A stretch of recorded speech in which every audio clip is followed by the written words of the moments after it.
All right, ladies and gentlemen, welcome back to the channel. Today we have another Los Angeles Lakers video for you guys.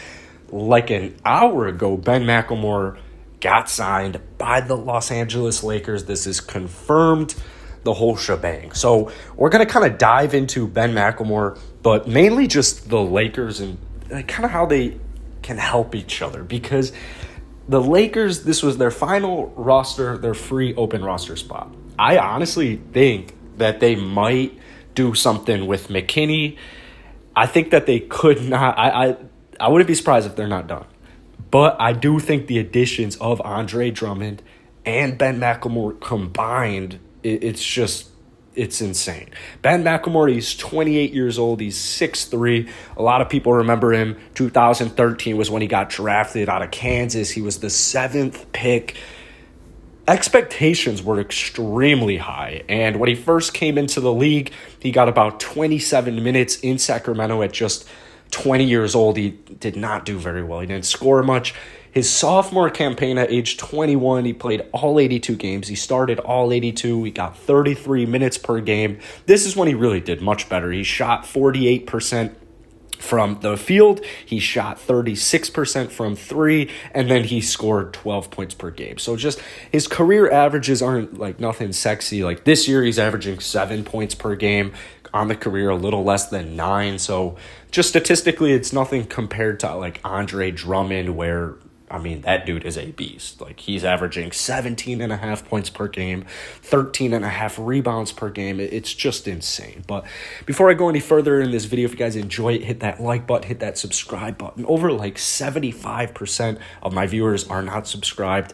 It's very, very quick. It's free. I really appreciate it. You guys have been showing me mad love. So let's get back into Ben Mclemore. This is what makes him so lethal. He is a career 36% three-point shooter. Now, this season, it's brought his average down a lot because he's only shooting 33%. And I've mentioned this in the videos where I've talked about Ben Mclemore, but I mean, he had COVID at the beginning. The whole Rockets season has been chaotic roller coaster. It's been a mess. And when Ben returned, it was kind of when James was forcing his way out. So obviously last year, Ben Mclemore shot 40% from three, and he's getting set up by guys like James Harden, Russell Westbrook. They're helping they're almost like, first off, they're just going to get doubled a lot. James Harden, Russell Westbrook, they're going to get doubled all the time. You have to double James Harden. So that means somebody is going to be wide open. And a lot of the times it was Ben Mclemore. In Houston, he shot 38%? Or I think it was actually 40% in his career in Houston. So he only played 2 seasons for us, but a very good three-point shooter. Career, like I said, 36%. And that's why I like this so much, is because I remember last season when Ben shot 40%. The year before that, he shot 42%, another good year. This year, it's just been a significant drop-off, but it's just there's so much more context. And I'll use the Lakers as an example, as my example as to why I think this almost makes them not unbeatable, but it definitely takes them to a different level. I think it takes them to a level way above the Brooklyn Nets, just because they have LeBron James and Anthony Davis. But I guess on the Nets side, you could easily say, well, hey, the Nets have James Harden, Kevin Durant, and Kyrie Irving, and LaMarcus Aldridge, and Blake Griffin. So this is why I love Ben. It's the same reason that I loved him on the Rockets. LeBron James, Anthony Davis. First off, LeBron James is just great at setting people up, right?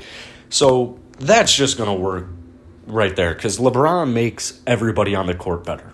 So that's a plus right there. Number 2, the amount of star power on this Lakers team is unbelievable.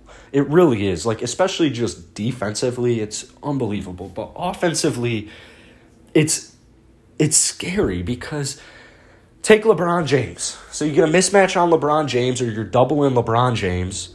Let's just say you double LeBron James. Well, LeBron gets doubled a lot.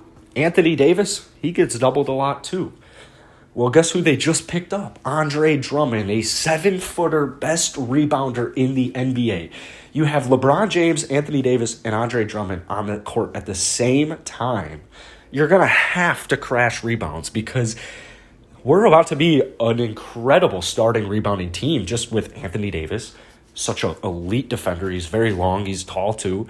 Same thing with Andre Drummond. So Andre Drummond, say he gets a good box out, he gets good positioning, or he even just gets the ball in the paint. Maybe it's a mismatch, maybe it's not, and he gets doubled. Well, that's 3 starters on this Lakers team that are just going to constantly be getting doubled, and it's going to set up so many more open opportunities. But the problem is, the thing is this has been going on all year, right? LeBron James, just because of the additions of Andre Drummond and Ben Mclemore doesn't mean all of a sudden now they're getting double teamed and it works perfectly. It was working so poorly this season because, or I shouldn't say so poorly, but it wasn't working as good as it is about to be because there's no Danny Green. There's no good three-point shooter on this Lakers team. I mean, you can make arguments. KCP's been ice cold. Schroeder, KCP's really the only above average, like statistically, three-point shooter. Now you got Ben Mclemore. The Lakers going into, I think it was this week, I think it was on Easter Sunday, they were the 22nd or 23rd ranked three-point team in the NBA. For the possibly one of the best rosters, a top 2 roster in the NBA, you cannot be 22nd in three-point shooting. That just absolutely cannot happen. And that's why I honestly wouldn't be surprised if the Lakers are not done making moves because you got Alfonso McKinney there. McKinney's 28 years old? He might even be 29. Same age as Ben McLemore, might even be older than Ben McLemore. I like McKinney because he's a Golden State boy. But he doesn't really have a role on this team. He's not young enough to hold on to hope he progresses into a star. So I would not be surprised if they're not done yet. But the thing is, you only have until April 9th, which is Friday. So it's only 3 days away.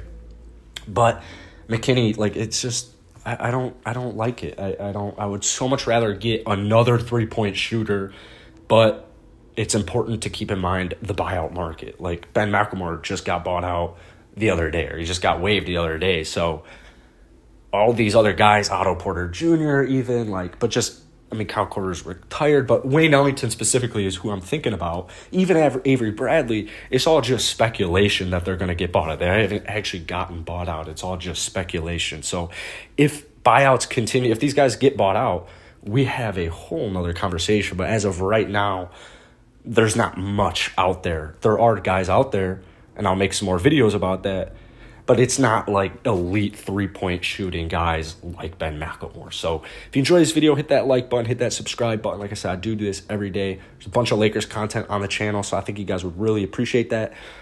I'm going to do some more of these rumors, so stay tuned for that.